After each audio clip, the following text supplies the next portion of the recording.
한 주 전에 일어난 일입니다.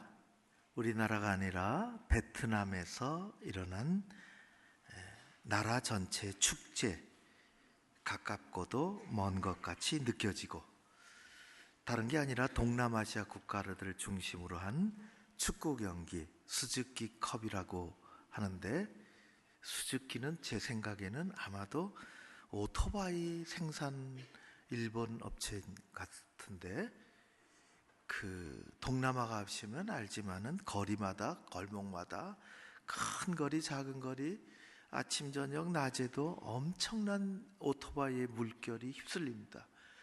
그 오토바이의 대부분은 99%는 수즈키나 혼다입니다.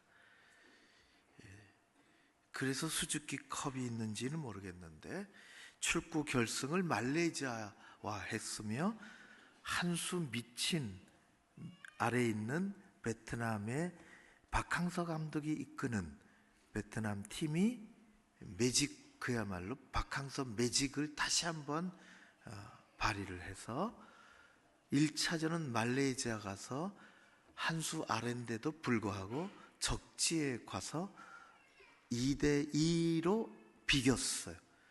엄청 큰 성공이죠. 그리고는 2차전을 베트남에 와서 했는데 1대0으로 이겨버렸습니다. 얼마나 기분이 좋든지. 다른 게 아니라 박항서 감독이 있어서, 그러니까 그도 더가웃이나 어디 있다가 우리가 아는 것처럼 어퍼컷을 그냥 좋아가지고 날리는 것을, 체격도 좀 둔한 것 같은데, 그러더니 다시 들어가서 기도를 했어요. 벤치에 앉아서 기도하는 그 박항서 감독의 일거수일투족이 텔레비전 전파를 타고 그 나라뿐만 아니라 이웃하는 모든 나라, 또 우리나라까지 인터뷰도 하고, 초심을 잃지 않겠다. 나이가 들어서 불러주는 곳이 없었는데 그때 베트남에서 나를 불러줬는데 처음 베트남에 올 때 그 초심을 잃지 않겠노라고. 어디 박항서 감독뿐이겠습니까? 우리 모두 마찬가지죠. 초심을 잃지 않는 것. 밤새도록 경적을 울리고, 낮에도 새카맣게 빨간, 그 나라 국기가 빨간색인데 우리나라 2002년을 연상케 하는 태극기도 흔들고, 코리아 최고라 그러고, 상상을 초월하는 일들이 벌어졌는데, 제가 관계하고 있는 베트남, 라오스, 미얀마, 캄보디아 이 4개 국가를 집중적으로 선교하고 있는 하나봉사회가 있는데, 이 나라 4개 나라가 선교하기가 쉽지 않습니다. 굉장히, 베트남도 다 그렇고 불교 국가고 사회주의 국가들이고, 전도하기가 겉으로 힘들죠. 근데 박항서 감독이 이렇게 잘해 놓으니까 한국 막 올라가고, 또 태극기 한껏 같이 올라가는 사람들이 있었는데, 누구냐 하면은 선교사님들입니다. 선교사님들을 보면은 평상시에 본둥만둥 하던 사람들이 한국이 최고라고, 너무너무 잘한다고, 선교사들이 좋아가지고 코리아 화이팅이라 그러고, 그래서 어느 선교사님 또 어느 교회는 2년 동안 민원이 있는데 이렇게 좀 해달라고 이렇게 좀 해달라고 2년을 얘기해도 아무런 반응이 없다가 한꺼번에 해결됐다 그럽니다. 최고라고. 그래서 친구 선교사들도 여럿 있는데 너무너무 신나는 거예요. 근데 문제가 하나 생겼습니다. 그것은 말레이시아 친구 선교사입니다. 여기는 또 며칠 동안은 얼굴이 참 안면 조심하고 또 몸 조심하고 다녀야 돼요. 한 사람의 역할이라는 것이 참으로 크다 생각이 듭니다. 초심을 잃지 않으려고 하는 한 사람, 성경에 보면은 역사의 무대 위에 수많은 사람들이 등장했다 사라집니다. 그 중에는 하나님께서 잘 쓰시고 하나님이 못 쓰실 사람이 없으십니다. 하나님이 잘 쓰시고 아주 귀하게 여김받는 사람이 있는가 하면 하나님이 잘 쓰시고 딱 버리는 사람이 있습니다. 그거 어쩔 수 없어요. 하나님이 그렇게 하시는 거예요. 하나님이 못 쓰실 사람이 없어요. 하나님은 바로도 쓰시죠. 하나님은 악한 사람도 쓰십니다. 그리고 버리십니다. 역사에서 사라지는 것입니다. 우리는 초심을 잃지 않고 하나님이 쓰시고 하나님께 인정받고 하나님께서 주시는 것으로 마지막까지 하나님의 귀한 사역을 감당해 나가는 우리 모두가 되어지기를 주의 이름으로 축원합니다. 오늘은 마태복음 2장을 다시 읽었습니다. 1장을 두 번 읽고 2장의 오늘 이야기는 헤롯입니다. 헤롯을 만나려고 합니다. 헤롯은 쓰임받고 버림받은 사람입니다. 헤롯은 참 복잡한 인물이에요. 헤롯을 잠깐 살펴보면은 왕이죠. 이스라엘의 유다 왕입니다. 헤롯은 핏줄로 보면은 유대인이 아닙니다. 이방인입니다. 이두메 출신이에요. 유대인 사람도 아닌 사람이 왕이 됐어요. 무슨 곡절이 있어요. 대단한 사람이죠. 아버지 이두메, 어머니 페트라 출신이에요. 그쪽 사람들이 대충 그렇지만 등치도 크고 얼굴도 괜찮게 성경 외의 기록에 보면 아주 건장한 체격에 단단하게 생긴 사람입니다. 이 사람이 핏줄로는 이방인인데 종교적으로는 유대인입니다. 아버지 어머니가 어쩔 수 없이 유대교로 들어왔어요. 살려고. 안 들어오면 죽으니까 들어왔어요. 이상한 유대인입니다. 하나님을 믿는 사람이 아니에요. 하나님하고 관계없어요. 그래도 유대인이요, 유대교의 유대교인으로 살아가는 거예요. 하나님을 알지도 못합니다. 하나님을 섬긴 적도 없습니다. 하나님의 말씀을 받은 적도 없으며 하나님께 예배 드린 적도 없습니다. 그래도 유대교인입니다. 하나님과 관계 없어도 어느 교회 교인으로 살아갈 수 있어요. 핏줄로는 이방인이요, 종교적으로는 유대인이요, 더 중요한 것은 정치적으로는 로마 사람입니다. 여기 붙잡고 왕이 됐어요. 참 묘한 인생이라 건장하고 사람들을 쫙 끌고 싸움을 잘해요. 그래서 이런저런 싸움에 누구 둘이 싸우면 붙는 겁니다. 그걸 다 얘기하게 한 20번 정도 싸웠어요. 점점 싸움의 판이 커지고 둘 중에 하나 이기면 자기가 누구 하나를 도와서 싸움에서 이겨서 같이 이기는 거예요. 그래서 점점 커졌어요. 얼마까지 커진 줄 아십니까? 마지막 싸움은 로마의 패권을 다루는 두 사람이, 옥타비아누스와 그리고 또 안토니우스가 싸우는 것이에요. 두 사람 중에 이기는 사람이 로마의 황제 케사르가 됩니다. 둘 중에 하나를 응원하고 들어붙어야 돼요. 자기 사람들을 끌고 가서 싸워야 됩니다. 누구하고 들러붙었냐? 안토니우스와 들러붙었습니다. 이길 거라고 생각이 됐지요. 비참하게 깨졌습니다. 옥타비아누스가 이겼습니다.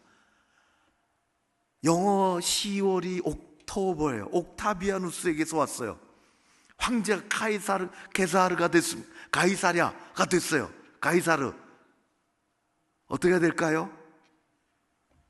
찾아갔습니다. 납작 엎드렸습니다. 죽여달라고 납작 엎드렸습니다. 옥타비아누스가 보통 사람이 아니요, 그를 정치적으로 활용해야 되겠습니다. 그래서 살려줍니다. 왕관을 다시 씌워줍니다. 유대 나라로 가라 그럽니다. 어떻게 될까요? 충성을 다합니다. 로마를 위해서는 못할 일이 없어요. 사람도 죽이고 핍박하고 무지막지하게 세금도 얻을 수 있으며 사람들 동원해서 엄청난 건축을 해서 로마에 바칠 수 있습니다. 헤롯은 엄청나게 똑똑하고 잔인하고 무서운 사람입니다. 어떻게 얻은 자리인데, 자기 자리를 넘보는 사람이 있으면 그가 누구든지 가만두지 않습니다. 아내가, 정식으로 혼인한 아내가 10명 있었습니다. 누가 그러더라고요. 아내 하나도 힘들어 죽겠는데 어떻게 10명이나 있냐고. 옆에서 툭 튀어나오는 얘기가, 하나 있을 때보다 10명 있을 때가 아마 쉬울지 모를걸 그러더라고. 모르겠어요. 자식들 얼마나 많을까요? 10수명이 됩니다. 아내도 자식도 자신의 자리를 넘본다고 생각이 되면 가차 없습니다. 걸려들기만 하면, 의심이 되면 조종 대신 죽이는 건 아무것도 아닙니다. 가족들 가차없이 처단합니다. 무섭다고요? 우리는 쉽게 잊어버리죠. 우리 대한민국 저 북쪽에서 최근까지 일어난 일입니다. 헤롯이 명령을 내려서 의심이 들고 안 되겠다 생각이 돼서 두 아들을 목졸라 죽였습니다. 역사입니다. 많은 아내 중에서 미리암을 참 사랑했습니다. 충성하고 이게 의심이 들어 결국 미리암도 죽였습니다. 이런 일도 있었죠. 늙었습니다. 병이 들었습니다. 고통스럽게 죽어갑니다. 나쁜 일 한 사람은 곱게 못 죽어요. 고통스럽게 죽어갑니다. 그럴 때 아주 위험하다고 생각된 왕세자를 체포해서 지하 감옥에 가두라고 그럽니다. 다른 일 못하게. 죽이는 건 말도 안 해요. 사람들을 풀었어요. 군대를 풀어서 전국에 수백 명 유명한 유지들을, 배웠다 하는 사람들, 유지들을 수백 명 체포하라고 했어요. 그래서 여리고 경기장에 가뒀습니다. 마지막 명령을 내렸어요. 내가 죽으면 이 사람들을 일시에 죽여라. 역사적으로 이 명령은 실행되지 않았습니다. 왜요? 자기가 죽으면 나라가 잔치가 일어납니다. 모두 박수 칠 거고. 그러니까 죽으면 이 사람들 다 죽여. 전국이 슬퍼하고 애통하고, 나 때문에 그렇게 슬퍼하고 애통했다는 그것을 역사의 기록에 남기고 싶었던 것입니다. 잔인하죠? 무섭습니다. 마태복음 2장의 이야기로 들어가겠습니다. 동방박사가 왕의 탄생을 알리는 별을 보고, 우리가 아는 것처럼 페르시아 곳곳에서 그 별을 보고 따라가다가 남쪽으로 유대 나라로 내려가다가 길이 좁아지니까 가까스에 흩어져 있다 같이 만나게 되었어요. 아주 자연스럽죠? 별이 인도를 따라갑니다. 별이 샥 갈까요? 그렇게 안 갑니다. 천천히 움직이는 거예요. 천천히 그 별을 따라서. 별은 어디까지 가야 되느냐? 베들레헴까지 가야 됩니다. 거기 왕이 탄생하기 때문에. 근데 그 베들레헴을 가려면 그 별이 어디 상공을 지나야 되느냐? 지리적으로 당연합니다. 예루살렘을 지나가야 됩니다. 우리 저 김포공항에 내리는 비행기들이 어디로 지나갈까요? 우리 동네 위를 지나갑니다. 우리 동네 오려고 지나갈까요? 아닙니다. 김포공항에 가려고 지나가는 거예요. 근데 그건 빨리 지나가니까 우리가 알아요. 가만히 있으면 지나가는지. 그런데 별은 더 어깨 움직여요. 그래서 동방박사들이 착각을 하고 오해를 합니다. 아, 별이 여기 와 있구나. 여기가 예루살렘이고 여기가 왕이 있는 곳이지. 아, 여기로구나. 왕궁으로 가자. 그래서 왕궁으로 가는 것입니다. 왕이 어디 계시뇨? 태어난 왕이 어디 계시뇨? 그렇게 묻습니다. 그래서 발칵 뒤집힙니다. 온 이스라엘이 소동합니다. 소동, 성경 그렇게 되어 있지만은 그 본래의 뜻은 엄청난 의미가 담겨져 있습니다. 혼란이 일어나고 당황스럽고 왕이 태어나다니, 이제 죽을 날이 얼마 안 남은 이 늙은 왕이 있는데 어디 가장 심각한 충격을 받은 사람이 있는데, 기겁하고 놀래 자빠진 사람이 있는데, 그 사람은 헤롯입니다. 헤롯왕. 이게 무슨 소린가? 그렇게 해서 잘 알만한 사람들을 불렀습니다. 제사장들 오시오, 서기관들 오시오. 아니, 왕이 태어난다는데 이게 무슨 소리요? 예, 구약에는 하나님이 말씀하시기를 메시아가 태어난다고 하셨습니다. 그 메시아는 베들레헴입니다. 성경에 그렇게 기록되어 있습니다. 그래? 다 해산시키고 가만히 동방박사들 들어오라 그랬습니다. 이게 속에 머리 좋은 사람은 아주 나쁜 쪽으로 비상해요. 나쁜 쪽으로 계획을 세웠습니다. 아기가 태어나는 곳이 베들레헴이라. 조금 더 가면, 별을 따라 조금 더 가면 된다. 가서 아기가 태어나는 것을 보면 내게 알려달라. 그렇게 했습니다. 내가 가서 경배하리라. 진짜일까요? 가짜일까요? 가짜입니다. 경배할 마음이 없습니다. 죽이려고 했습니다. 하나님은 그래 동방박사들이 온 것을 보고 동방박사들에게 천사를 보내서 얘기하죠. 그게 성경이에요.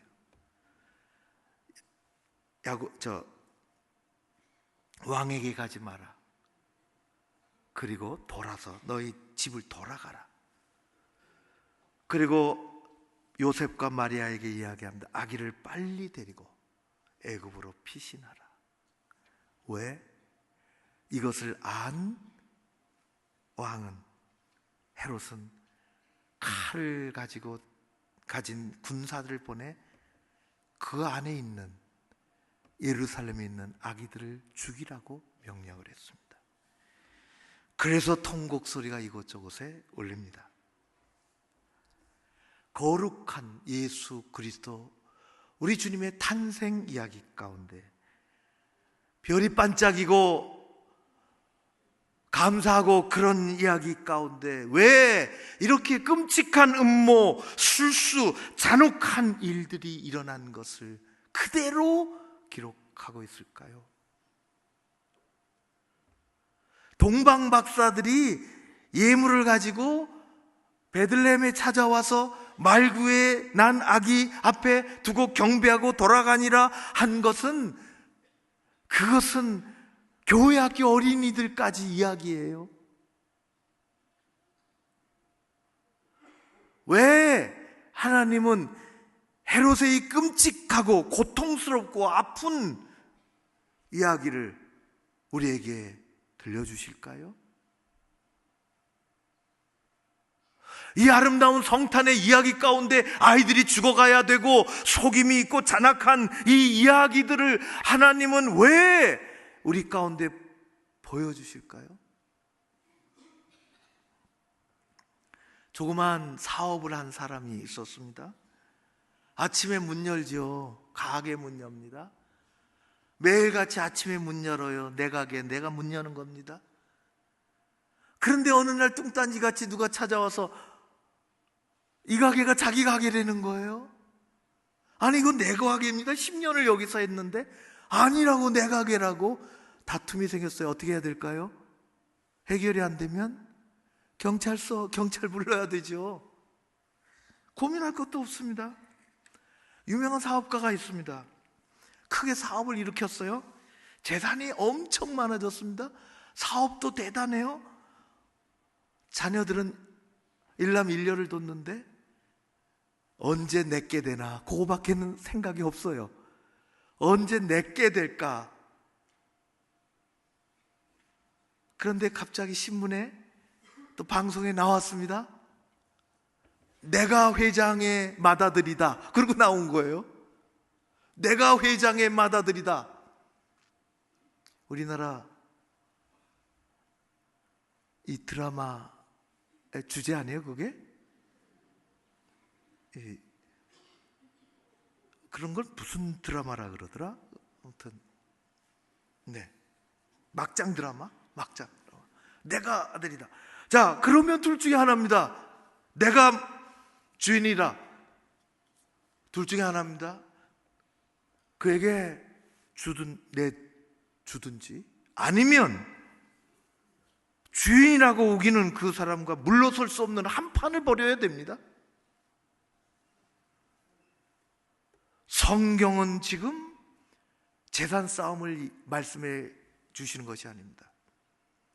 우리를 향한 아주 근본적인 믿음의 세계를 다시 들여다보라고 말씀하십니다. 너의 믿음의 세계를 다시 들여다보라고.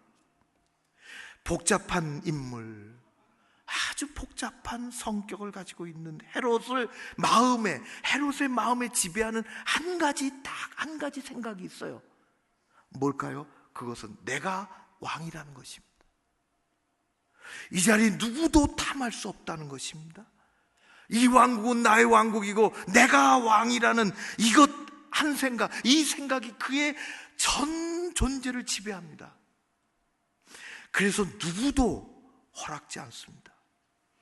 발버둥을 칩니다. 이 생각에 도전을 하면 아내도 죽이고 아들도 죽이고 고관 대작도 죽이고, 어디서 왕이 태어났다고 하니 발버둥을 치고 음모를 꾸미고 발악을 하는 것입니다. 아기 예수를 죽이려는 것입니다. 왜? 왕이 태어났다고 하니. 한 가지 이유는 자기 왕국 한순간도 내놓고 싶지 않은 것입니다. 그거밖에 없습니다. 그는 자기 인생의 주인이었으며 자기 왕국의 왕이었습니다. 유대교의 종교 형식은 알지만 참된 왕이신 하나님은 알지 못했던 사람입니다. 그래서 주변 사람을 죽였습니다.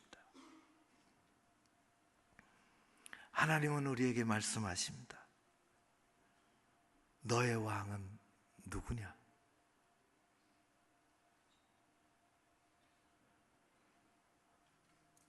내 안에 작은 헤롯 왕이 들어가 있지 않느냐?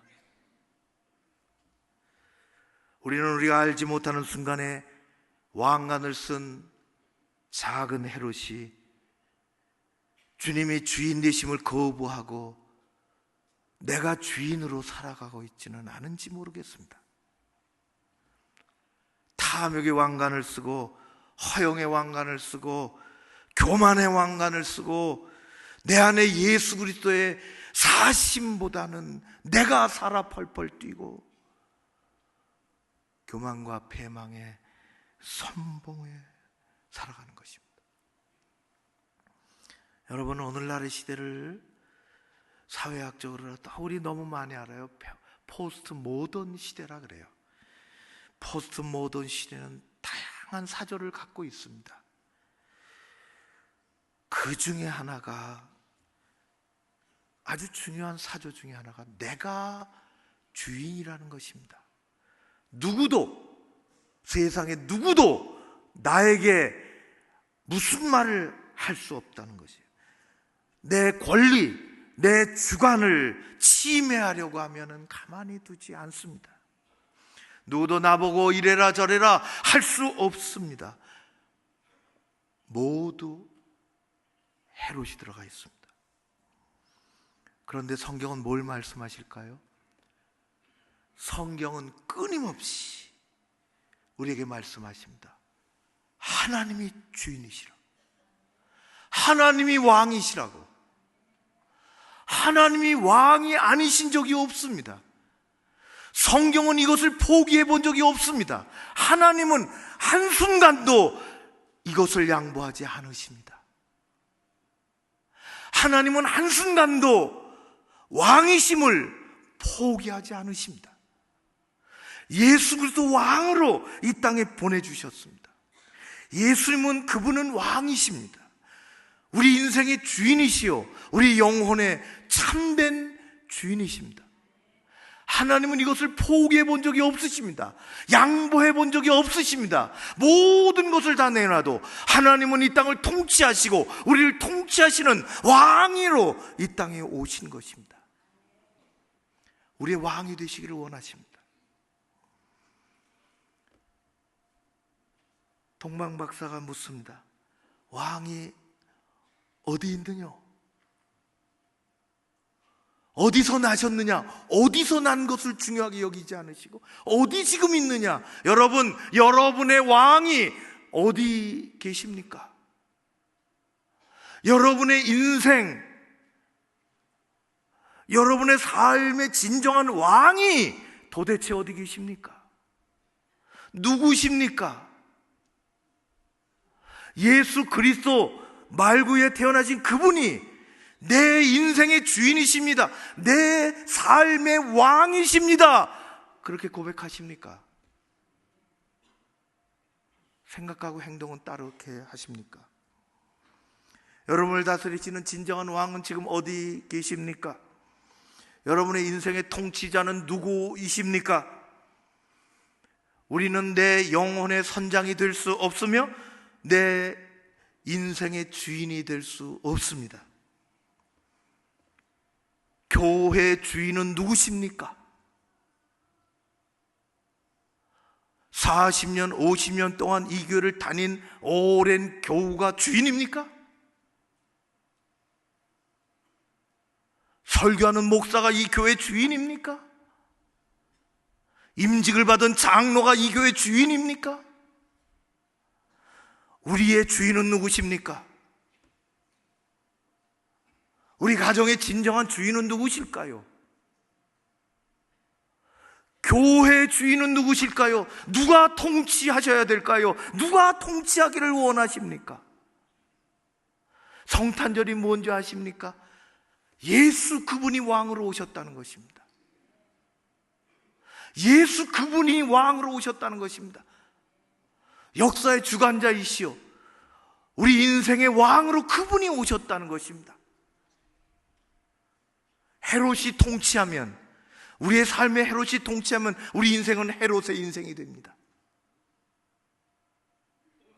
교만으로, 탐욕으로, 자기 자리 보존하는 것으로 우리 인생에 헤롯이 통치하면 헤롯 인생이 되는 것입니다. 예수 그리스도 그분이 왕이시오 주인이시면 우리는 하나님 나라 이루는 것입니다. 성탄절은 그걸 고백하는 것입니다. 동방 박사들은 별을 따라 그 왕에게 드릴 예물을 가지고 왔습니다. 자신의 왕으로. 여러분, 누구에게 예물을 드립니까? 어떻게 드립니까?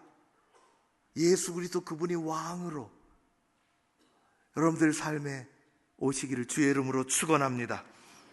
마음의 평화가 사라졌습니까? 다른 생각이 드십니까?